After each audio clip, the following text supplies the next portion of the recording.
सो यार, आप लेजी नहीं हो, आप अनमोटिवेटेड नहीं हो और आप टूटे हुए नहीं हो। सबसे जो इम्पोर्टेंट बात समझनी है वो ये है कि you are in the wrong environment. तुम गलत इन्वायरमेंट में हो, ठीक है। बहुत इंपॉर्टेंट है ये बात समझना कि your surroundings shape you more than you realise. आपका आपकी सोच है कि आपका इन्वायरमेंट आपको कितना ज़्यादा शेप करता है, कितना ज़्यादा बनाता है।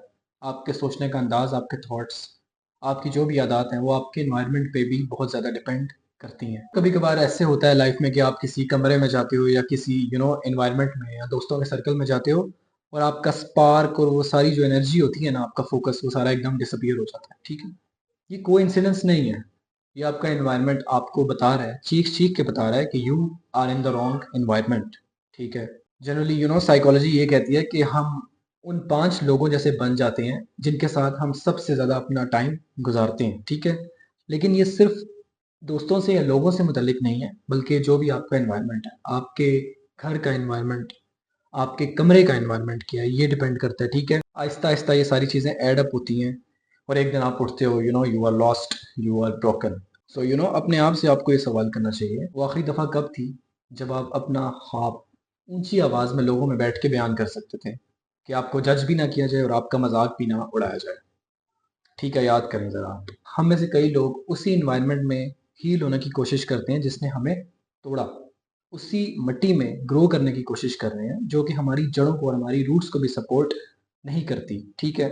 ये हीलिंग नहीं है, ये सर्वाइवल। आप अपने इर्द गिर्द देखें, ठीक है। वो कौन से लोग हैं कि जब आप अपना ख्वाब बयान करते हो तो वो हंसते हैं। Every time you try to fly higher they pull you back, वो आपको नीचे खींचते हैं। जो आपके स्पार्क को और आपकी लाइट को डिम करते हैं, कम करते हैं। ये लव नहीं है, एक खौफ है, ये फियर है ड्रेस्ड अप एज फेमिलियरिटी, क्योंकि वो लोग ये चाहते हैं कि आप भी उन जैसे रहो, फेमिलियर रहो। ये जो फेमिलियरिटी का कॉन्सेप्ट है ना, कि सब एक जैसे हैं, सबसे इम्पोर्टेंट ये बात है। लेकिन आपको ये बात समझनी है कि some time the most loving thing you can do, सबसे इम्पोर्टेंट चीज़, जो ऑनरेबल चीज़ जो आपके लिए इम्पोर्टेंट है वो आप कर सकते हो, is to walk away from anything that's draining you, ठीक है।